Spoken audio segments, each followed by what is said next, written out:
धन्यकार जी महापुरुषों।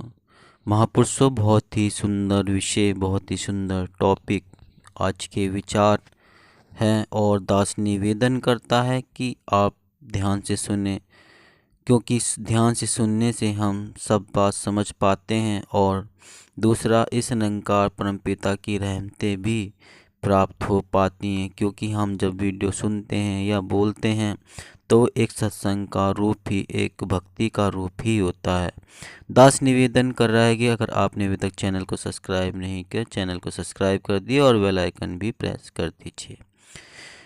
तो महापुरुषों, विश्वास जीने की कला और भक्ति का आधार है, जो आनंद की ओर ले जाने में पूर्ण समर्थ है।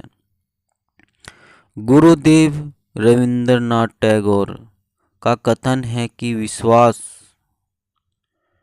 उस पक्षी के समान है जो सवेरा होने से पूर्व अंधकार में ही प्रकाश का अनुभव करके चहचहाने लगता है। भाव यह है कि महापुरुषों, विश्वास खुद ऐसा प्रकाश है, ऐसी दवा है जिससे सारे रोग, सारे दुख दूर हो जाते हैं। महापुरुषों, इसमें संदेह नहीं कि कभी कभी जिस पर हम विश्वास करते हैं तो महापुरुषों वह विश्वासघात भी कर जाता है, परंतु हमेशा ऐसा नहीं होता। अगर हम ऐसी सत्ता पर विश्वास करें जो स्थिर हो, एक रस रहने वाली, निर्वैर, निर्लेप, स्वयंभूम हो, तो हम पूर्ण समर्पित भाव और श्रद्धा के साथ उस सत्ता पर विश्वास कर सकते हैं।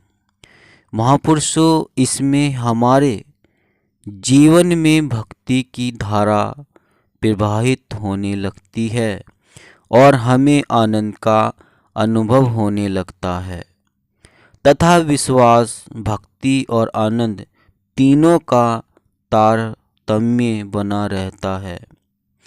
यहाँ बाबा हरदेव वाणी में बाबा जी ने फरमाया है, शब्द 47, सतगुरु के विश्वास की ज्योति जगी हुई है इस मन में। महापुरुषों, सतगुरु के विश्वास की ज्योति जगी हुई है जिस मन में, इसमें कुछ संदेह नहीं कि ज्ञान ठहरता उस मन में। गुरु और शिष्य का रिश्ता आत्मीय स्तर पर होता है। एक गुरु सिख के जीवन में सतगुरु से बढ़कर कोई भी नहीं होता है। वह हर समय गुरु के वचनों पर फूल चढ़ाता है और महापुरुषों, सतगुरु ने जो ज्ञान की बख्शिश की है उसे जनमानस तक पहुंचाना ही अपना दायित्व समझता है। महापुरुषों, उनके अंतःकरण में सदा सर्वदा विश्वास की ज्योति जगमगाती रहती है। ज्ञान भी ऐसे मन में ही ठहरता है। एक प्रसंग के अनुसार वह भगवान बुद्ध का समय था। महापुरुषों, एक गुरु सिख जिसके अंदर ज्ञान की ज्योति जगमगा रही थी, वह अपने गांव में तथागत बुद्ध का सत्संग कार्यक्रम रखना चाह रहा था। महापुरुषों, गुरु जी को एक बगीचा पसंद था। राजा के दरबार में पहुंचकर उसने अपनी इच्छा राजा के समक्ष रखी। राजा पहले तो तैयार नहीं हुआ, किंतु जब उसे पता चला कि सत्संग कार्यक्रम होने वाला है तो वह तैयार हो गया। शर्त यह, महापुरुषों, शर्त यह थी कि जितनी जगह तक स्वर्ण मुद्राएं गुरु सिख बिछाएगा उतनी जगह उसकी होगी। गुरु सिख एक व्यापारी था। वह अपनी सारी स्वर्ण मुद्राओं को बिछाने लगा। जब राजा को खबर लगी तो वह स्वयं देखने आया। उसे देखकर आश्चर्य हुआ कि आधे से अधिक बगीचे में स्वर्ण मुद्राएं बिछ चुकी हैं। राजा ने रोकते हुए कहा कि अब बस करो व्यापारी, शेष बगीचा मेरी ओर से दान स्वरूप रहेगा और मैं भी आऊँगा तुम्हारे सत्संग में। भगवान बुद्ध पधारते हैं। सत्संग धूमधाम से संपन्न हुआ। राजा ने भी परिवार सहित सत्संग का लाभ उठाया और ज्ञान से जुड़ गया।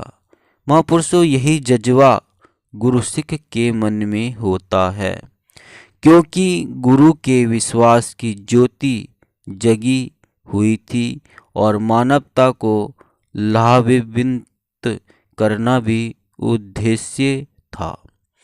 महापुरुषों, पौराणिक उदाहरणों से भी विश्वास की पुष्टि होती है।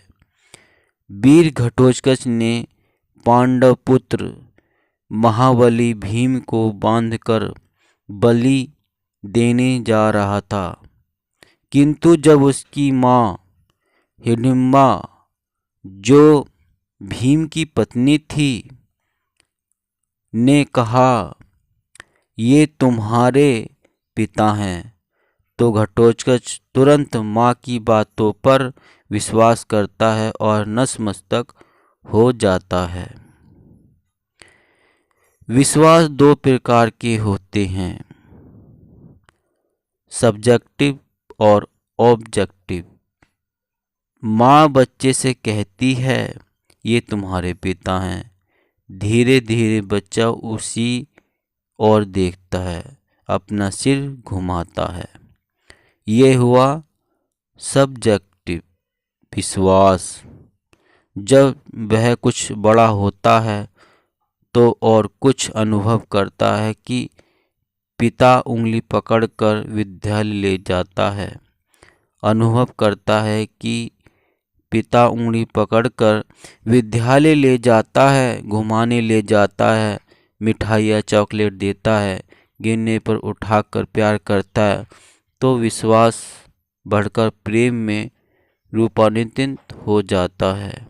ये हुआ ऑब्जेक्टिव विश्वास। महापुरुषों, ज्ञान से जब निरंकार को जानना मानना होता है तो स्वतः गुरु और निरंकार का भेद, निरंकार और साकार का भेद समाप्त हो जाता है। फिर सद्गुरु भक्त के हृदय में विराजमान रहते हैं। जिसके हृदय में सतगुरु नहीं होता वह भेद दृष्टि रखता है। वास्तव में भेद दृष्टि या द्वैत दृष्टि में दो का भाव होता है। महापुरुषों, किंतु जब इंसान निरंकार सतगुरु के प्रति पूर्ण समर्पित हो जाता है तो अभेद दृष्टि अद्वैत दृष्टि बन जाती है। यही एकमिक आनंद वाली अवस्था होती है। तो महापुरुषों, अभी तक चैनल को अगर सब्सक्राइब नहीं किया है तो संदेश निरंकारी का चैनल को सब्सक्राइब कर दीजिए और बेल आइकन भी प्रेस कर दीजिए। महापुरुषों, आज का वीडियो कैसा लगा?